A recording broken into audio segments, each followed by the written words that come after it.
Attention chiropractors, slayers of subluxation, unleashers of the imprisoned impulse. I am Dr. Anthony Pellegrino from ChiroEdge, and welcome to the Chiropractic Research Breakdown, where each week we break down the most relevant chiropractic science and philosophy to empower you with the analytical certainty you need to change your community from the inside out. Today is a day that, well, you might want to turn down the volume a little bit because I yell a little bit. It's a good one. Start off with the Journal of American Medical Association on Chiropractics on pediatrics. Journal of American Medical Association on Pediatrics talking about long-term side effects of medications during infancy. You're not going to want to miss that one.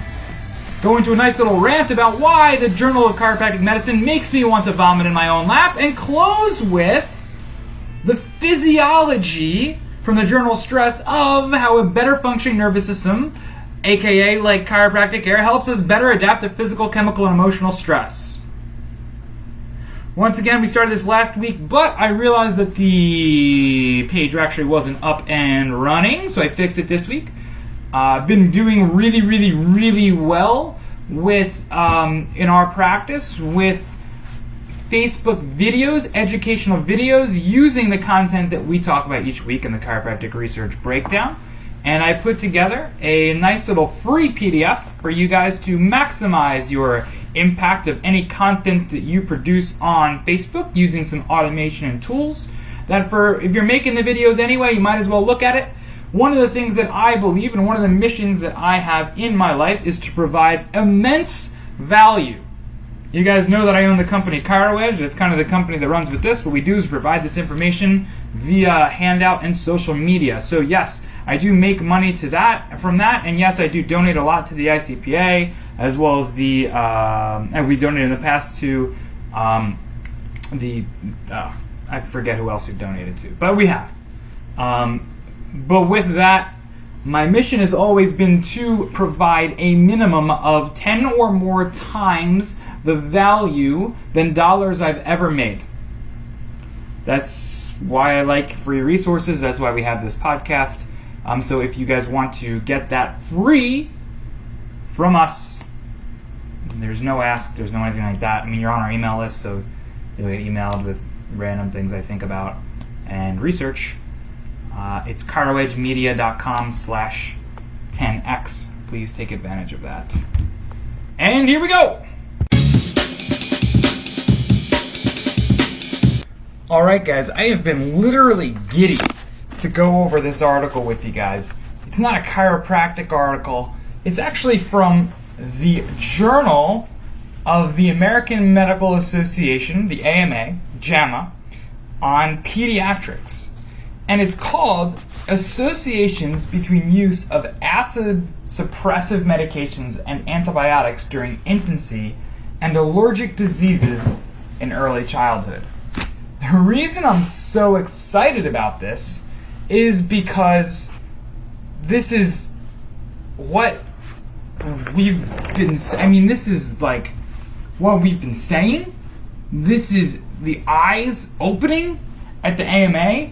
This is counter to so many doctors and pediatricians that we have in our community, and it's not our research, it's theirs.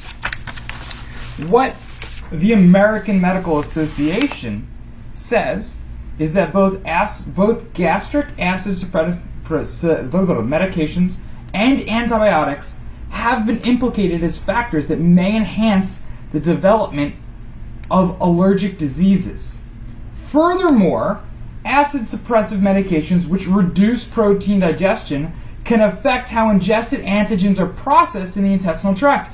So acid suppression has been shown to increase IgE production in a response to orally ingested antigens in animal studies and has been associated with food and medication allergy in humans. So what they did was they went and they took people who were in the medical services who were on TRICARE, and they went back and looked at TRICARE records for the infants who had been prescribed acid suppressive medications and antibiotics in the first 6 months of life. And what they did was they related it to to development of allergies later in life. So specifically, the medications they looked at were histamine 2 receptor antagonists, which are for reflux, proton pump inhibitors, which are acid suppressors, and antibiotics. So they looked at, here's the study number. This is why I love it, because it's not a chiropractic study. They looked at 792,130 children. And they looked at their birth records, and they compared the rates of allergies to children who took antibiotics and acid suppressors during the first 6 months of life. And they looked at the rates of allergies to people who did not take them. And when it comes to acid suppressive medications, what they found was every allergic disease assessed, and I'll name them: cow's milk, peanut, egg, seafood, other food, anaphylaxis, asthma, atopic dermatitis, allergic rhinitis, allergic conjunctivitis, urticaria, other allergies, contact dermatitis, and medication allergies. Every single one of those, every allergic disease assessed, exhibited a significantly increased risk in children who had received the H2RAs or PPIs during infancy, except for the seafood allergy. Every single one. More so, risk of food allergy after treatment with these acid suppressive medications exhibited a dose-dependent effect with regards to days of medications prescribed. So the number of days in which somebody took an acid suppressive medication meant the higher their risk of getting allergies later in life. So the more days that we have somebody taking reflux meds, the more allergies later in life. In the discussion, we found significant associations between the use of acid suppressive medications or antibiotics in infancy and the development of allergic disease in childhood. Use of acid suppressive medications was positively associated with increase for all major categories of allergic disease and most strongly associated with food allergy. Antibiotics were also significantly associated with all major categories of allergic disease. This study adds to the mounting evidence that agents that disrupt the normal intestinal microbiome during infancy may increase the development of allergic disease. In our study, food allergy, atopic dermatitis, urticaria, contact dermatitis, medication allergy, allergic conjunctivitis, and anaphylaxis were increased by 9 to 51% in children who had been prescribed antibiotics during the first 6 months of life. They were associated with an even greater risk of development of allergic diseases triggered by aeroallergens. Asthma was increased by over 100% and allergic rhinitis by 75% in children exposed to antibiotics during infancy. And here's the even bigger thing here. While the reflux meds, the acid suppressive meds, were dose dependent, meaning that the more days that somebody took these medications, the higher risk they had of developing allergies, antibiotics was not dose dependent. It was significantly increased in anybody even if they only had one antibiotic during the entirety of the 6 months. One round of antibiotics in the first 6 months of life significantly increased the rates of asthma by over 100%. Absurd. So when we see these meds being handed out like candy, and we see the pediatricians just handing it out because they don't want to sit down and figure out what's actually going on with the kid. I'm not saying every pediatrician is like this. We have some really amazing ones in our area, but we certainly have some who just throw it down the kid's throat without thinking. Know that they are going against the research published by the American Medical Association. So when you bring this up to mom and dad, hey, we should be taking conservative measures, allowing their body to heal and to function at 100% using medication as the last resort and not a first option, we should be addressing them for subluxation and correcting it. The reason is just simply because we're following the recommendations of the American Medical Association, who say that, and I quote from the conclusion, this study provides further impetus that antibiotics and acid suppressive medications should be used during infancy only in situations of clear clinical benefit. Amazing. So, guys, keep on it. Keep spreading the message. Keep telling people that their body is designed to heal from the inside out. Keep telling them the medications can be there in emergency as a last resort and not a first option. And make sure that when you look that parent straight in the face and say, I think that we should take a different route, I think we should avoid these reflux meds for the time being, I think that we should know that that option is always going to be there, but let's try other things first. Know that you are supported by the American Medical Association. Thanks. Alright guys, this next article I'm going over with you guys is just so emotional for me, because it's like such highs and lows in reading this research and getting excited and being let down. And I thought maybe the Journal of Chiropractic Medicine, which is just a crap ACA type, like spinal manipulation, joint dysfunction, don't really care about specificity journal, I thought they actually came out with something that was valuable. I'm subscribed to the journal just because I think it's important for me to read what's happening in journals, obviously, to do this stuff. And I thought maybe I'd actually get my money's worth. And I was so incredibly let down. Just to kind of take you guys through emotionally what happens is, this is what a day in the life of doing this looks like. I got an email from the Journal of Chiropractic Medicine about the press release, just basically saying there were 7 articles that have been in press since my last weekly alert that I received on February 12th of 2018. So here are the 7 articles that were just published by the Journal of Chiropractic Medicine. The Journal of Chiropractic Medicine. Yes, it says medicine in the name, but remember that it says chiropractic. There should be some things about chiropractic in here, I think.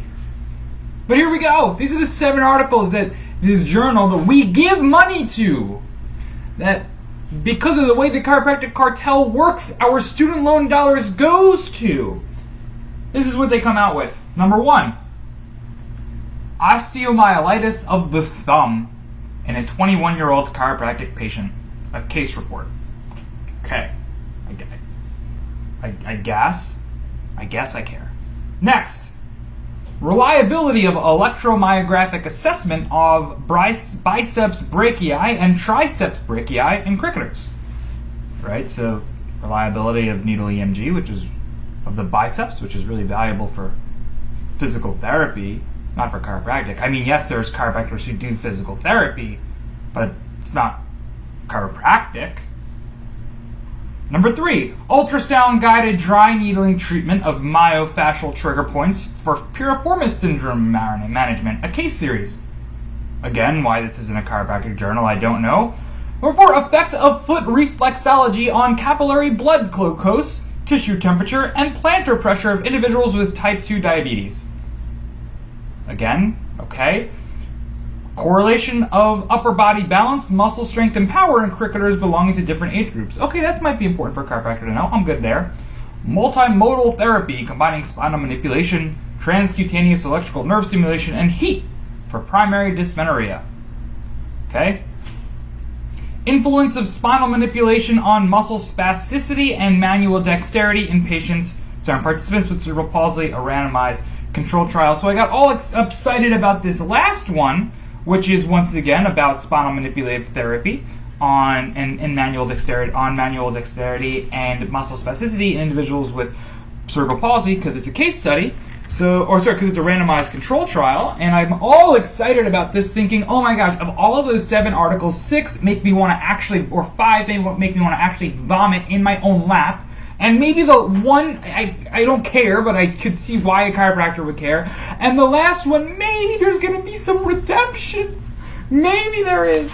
So they took, and they had a good amount of individuals with CP. And yes, they non-specifically manipulated the spine for not even for joint dysfunction. They just moved a bunch of stuff for the sake of moving stuff, but it's a randomized control trial, so sometimes there's hard things to study with that. And I think maybe, just maybe there's going to be some redemption here. Just maybe. There are 40 participants in the experimental group, which they manipulated they flying seven them without even looking for joint dysfunction, whatever. I can look past that today because I just need some redemption from the Journal of Chiropractic Medicine. And they had 39 who were in a sham group. And then, don't worry, I should have never underestimated the ability of the Journal of Chiropractic Medicine to let me down. Intervention.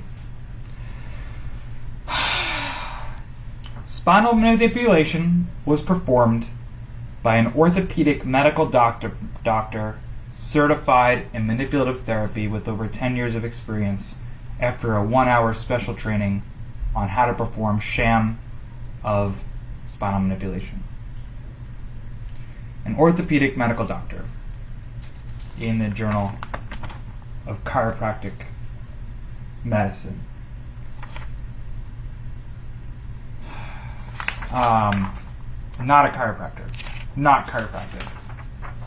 Anyway, they saw some changes in muscle spasticity, the neural component. They saw improvements in manual dexterity, and that's awesome. I'm pumped about that. There's other things that they didn't see. They said there was a reduction of wrist muscle spasticity after spinal manipulation. It provides new data on neurophysiological effects of spinal manipulation, and long-term effects of spinal manipulation on spasticity should be studied further. But those things that happened and changes that happened are greatly outweighed for me by how much of a letdown these groups, these factions of our profession continue to be. So when you, once again, I feel like I'm a broken record in every flippin' podcast, I'm saying the same thing. When you hear the principled, quote unquote, of our profession, the principled researchers, interchangeably use spinal manipulation and adjustment, and interchangeably use subluxation and joint dysfunction, and they say it's just because they want to get into more mainstream journals, look at them and demand more. Demand more. Because this is going to keep happening, and it's going to get worse. Chiropractors no longer own, well, the only thing they do own is the adjustment. It's different from spinal manipulation. It's the adjustment is to correct vertebral subluxation, which is the misalignment of the spine that involves a neural component, multiple different components. We don't have to go into that. But you guys know subluxation. We've talked about it. There's multiple different components. There's neurology, pathophysiology, etc. And joint dysfunction and spinal manipulation are not that. Yet when the published researchers of our profession publish on something using words that is not what we do, it messes us all, it screws us all over. So demand more, please, because we, our practice members, our community, the doctors who we come in contact with, who we tell that every man, woman, child deserves the right to be checked for vertebral subluxation and adjusted when necessary. This really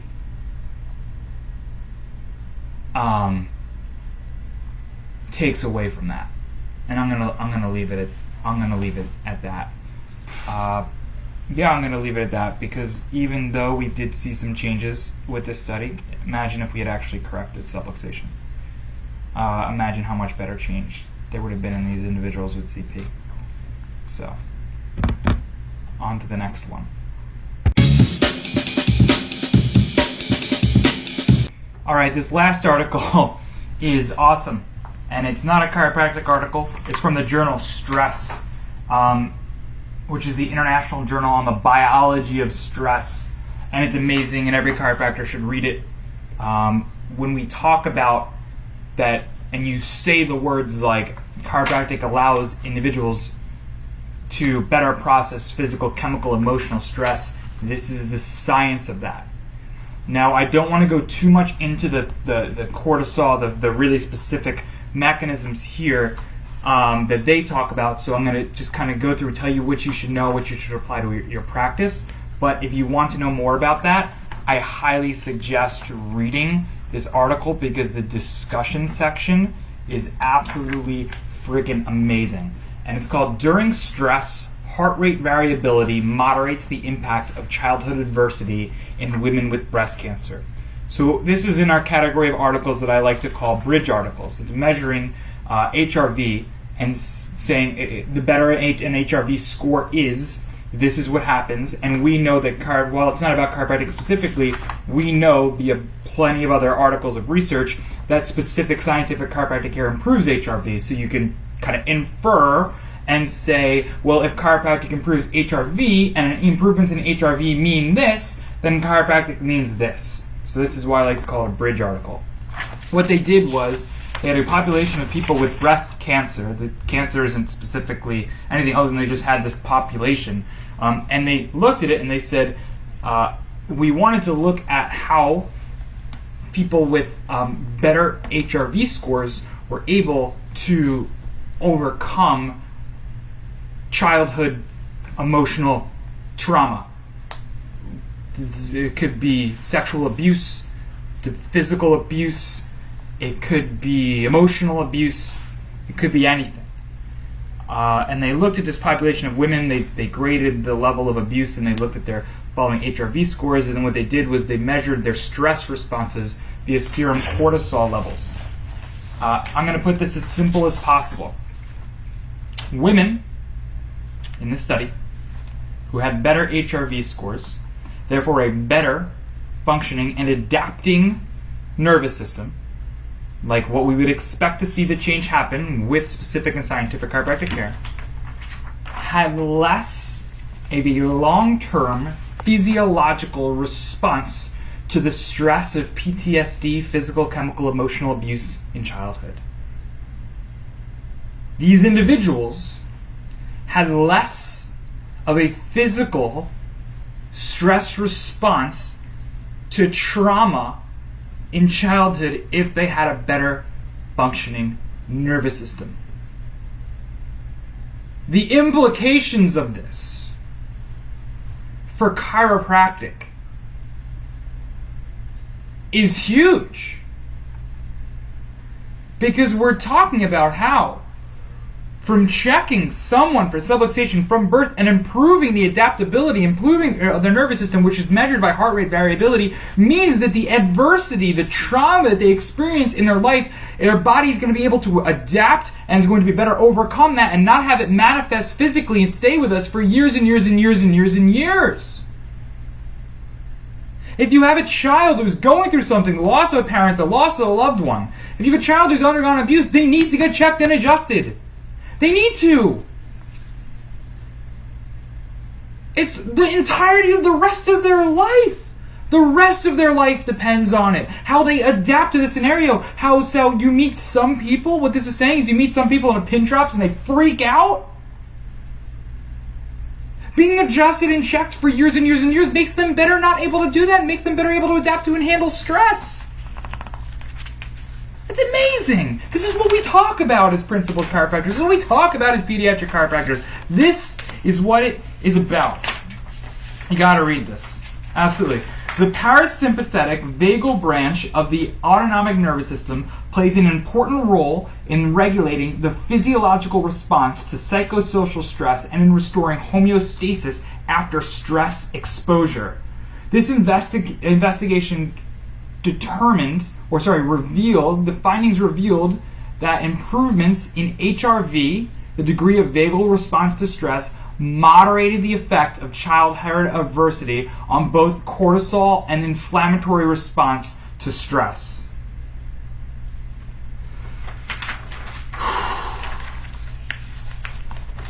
The better functioning someone's nervous system, the better they will adapt to stress. This is the physiology of that. I just got really fired up. I don't want to go too much into it, otherwise this will be a 7-hour podcast. If you guys want more about this specifically, please reach out to us, team at ChiroEdgeMedia.com. I could spend more time breaking this down.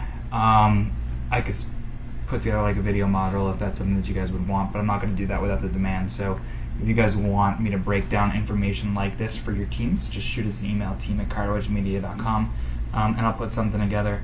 Appreciate you guys. I'm fired up today. Thank you. Congratulations, you have completed another episode of the Chiropractic Research Breakdown. Once again, I am your host, Dr. Anthony Pellegrino from ChiroEdge. To get on our list, to keep up with our podcast, to keep up with us, as well as to get a free PDF on maximizing the impact of any videos or content that you put on Facebook, completely free because it's a mission of mine to give to you more value than dollars that I ever make. Go ahead and go on our website, ChiroEdgeMedia.com/10x.